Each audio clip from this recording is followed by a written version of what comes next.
Christ is risen. Truly is risen. Thomas, the apostle, seems in the gospel to be always a little out of sync with the rest of the apostles. We see him a very logical man, and I think he takes pride in that. For instance, when Jesus heard that his friend Lazarus was dead, at that point dying, but eventually departs, Jesus says, "Let us go to our friend Lazarus." Now Thomas knew that the group was about to enter into the hornet's nest, the land in which Jesus' enemies were very strong and formidable against him. And so we have Thomas saying this very interesting thing. He says, "Let us go with him to die with him." I can't help but thinking that perhaps there is a bit of sarcasm in that. Thomas, the logical man, knew that they were entering into danger, and he said, "Okay, do you want to do this? Whatever. Let's go and die with him. All right." We see him after the crucifixion, and somehow he mysteriously disappears from everyone else. We can't speculate what he was thinking. Was he thinking it's now all over? Christ is dead. There's no longer anywhere to go. Perhaps he was grieving and needed to grieve by himself. But he hears this news that Christ is alive, and not some bodiless spirit roaming around, but a person of body as well as soul. And Thomas says, unless I really see this with my own eyes, I'm not going to believe this. We see as he enters through the locked doors where he was open to, he enters in and he sees Jesus. And Jesus takes pity on him. Jesus is not condemning him for his, basically, I think Thomas at that point was saying, I'm not going to be this gullible guy. You may believe this, but I'm not going to be fooled by this so-called resurrection. But Jesus takes pity on him and says, Thomas, look at my wounds, feel my wounds, touch my wounds. And it is there that Thomas has a transformation, because all of a sudden he can no longer think logically as we do on earth. He's entering to something beyond his comprehension, beyond his powers of thought and reasoning and analysis. This is way beyond anything that his intellect can conjure up. He's entering into a mystery that Jesus is truly alive. We have two extremes, I think, in our world today. One is, this is the only life we have on earth. And when we die, we die. We're buried, and that's it. We have the other extreme in which this life on earth is basically meaningless, and we're looking forward to the life hereafter, whatever that could be, but it has to be better than this. Neither of these extremes do us Orthodox Christians adhere to. We do not follow that, because God created the earth and he saw that it was good, and he blesses this earth. He enters into our suffering and pain and transforms it while we are on this earth. He gives us hope when we feel hopeless. He gives us help when we feel helpless when we are on this earth. But he also gives us an assurance that one of the things that the fear of death does is that it encloses us onto ourselves And all of a sudden, as we cave in on ourselves, we do not see anything outside of it except ourselves. So what did Jesus do? What is death? Jesus literally entered into death and transformed it. He literally entered into it by conquering it. Christians, Orthodox Christians at least, do not see death as some normal thing. We agree with God that death is the enemy of God, that God did not create death. Death is a reality in our life, of course it is. But we also know that death has now been inhabited by life. Christ took death and brought his life into it. Death becomes then an opportunity for communion with him. That is what it's all about.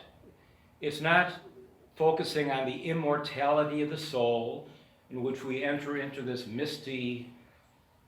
mysterious place. What we celebrate today is that death becomes a portal to communion with Christ in a dimension that mystifies our imagination. The way he was able to transform what seems dead into life. He does this in our daily life on this earth, when we experience at times these daily deaths that we have, the times in which we are slam dunked and slammed to the ground, and sometimes we feel they have no place to go, and we find this hand of Christ reaching down and grabbing our hand and raising us up again. And the good news, too, is even in our weakness, especially in our weakness, God does his greatest work with us. Because then, in our helplessness at times, he enters in with his strength. And that is what Paul bragged about.